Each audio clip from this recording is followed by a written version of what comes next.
السلام علیکم ورحمۃ اللہ وبرکاتہ۔ ناظرین، آپ تمام سامعین و ناظرین کا ہمارے چینل میں استقبال اور خیر مقدم ہے۔ ناظرین، آپ حضرات کی خدمت میں ایک رپورٹ پیش کر رہا ہوں۔ شمالی ہند صوبہ اتراکھنڈ کے مشہور معروف ضلع ہریدوار میں ایک بستی آباد ہے جس کی شہرت ملک ہندوستان ہی نہیں بیرون ملک میں بھی خوب ہے۔ اس بستی کا نام کلیر شریف ہے جو ضلع ہریدوار کے قریب قریب ہی واقع ہے۔ اس بستی کی شہرت اس وقت ہوئی جب حضرت علاء الدین علی احمد صابر صاحب کلیری رحمت اللہ علیہ وہاں قیام پذیر ہوئے، اور وہاں قیام پذیر ہونے کے بعد جب انہوں نے دین کی خدمت کو انجام دیا تو دین کی خدمت کی وجہ سے لوگ ان سے اتنے متاثر ہوئے کہ ان کے عاشق ہی بن گئے، ان کے گرویدہ ہو گئے۔ جب حضرت علاء الدین علی احمد صاحب کلیری رحمت اللہ علیہ کا انتقال ہوا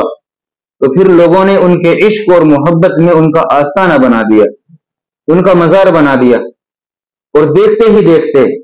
کئی اولیاء کی قبریں، مزار اور آستانے وہاں بن گئے، جس کے بعد یہاں پر ان اولیاء کی قبر کی شہرت کے ساتھ ساتھ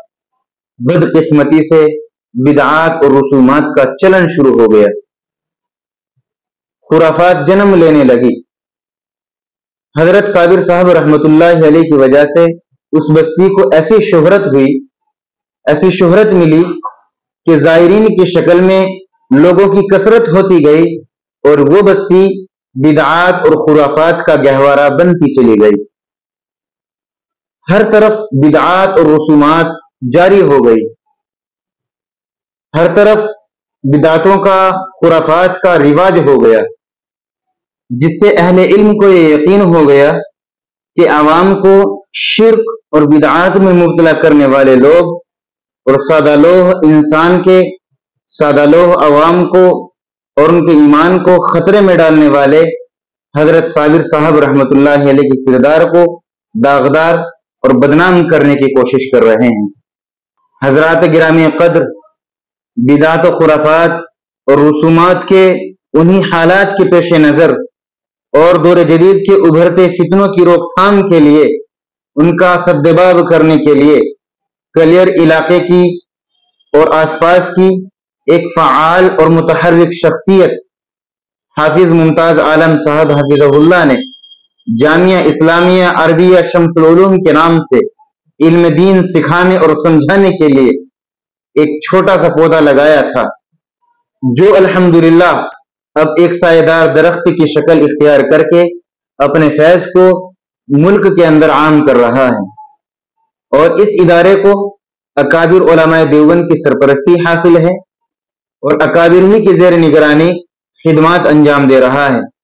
حضرات ناظرین، آپ حضرات کی دعا گوئی اور اللہ تبارک و تعالیٰ کی مدد سے یہ ادارہ حفظ و ناظرے کے ساتھ ساتھ عربی چہارم اور علوم عصریہ درجہ 8 تک طالبان علوم نبویہ کی علمی اور عملی پیاس بجھا رہا ہے۔ ساتھ ساتھ یہ بھی عرض کر دوں کہ ادارے میں مقیم طلبہ کے لیے عمدہ کھانے پینے کے ساتھ ساتھ ان کے آرام کے لیے ان کی رہائش گاہ میں بیڈ، چارپائی اور دیگر سہولیات کا بہتر انتظام ہے۔ آخر میں اللہ رب العالمین سے دعا ہے کہ الہ العالمین اس ادارے کو خوب ترقی عطا فرمائے اور اس ادارے کے متعلقین، معاونین، معلمین، مدرسین اور خصوصاً جامعہ ہاذا کے محتمین حافظ ممتاز عالم اور ناظم مولانا محمد طالب صاحب قاسمی اور دینی تعلیمی اعتبار سے فکر مند رہنے والے ناظم تعلیمات مولانا محمد دانش صاحب کو اللہ تبارک و تعالی جزائے خیر عطا فرمائے، ان تمام حضرات کو نعم البدل عطا فرمائے، اور الہ العالمین اپنی رحمت کا سایہ، اپنے رحمت کے بادل ہمیشہ ان کے اوپر سایہ فگن فرمائے۔ اور آخر میں ہماری اس رپورٹ کو دیکھنے والے، سننے والے ناظرین کے لیے بھی دعا ہے کہ الہ العالمین ان سب کی بھی جائز مرادوں کو پوری فرمائے۔ پھر کبھی ملاقات ہوگی انشاءاللہ۔ جزاکم اللہ خیرہ۔ السلام علیکم ورحمۃ اللہ وبرکاتہ۔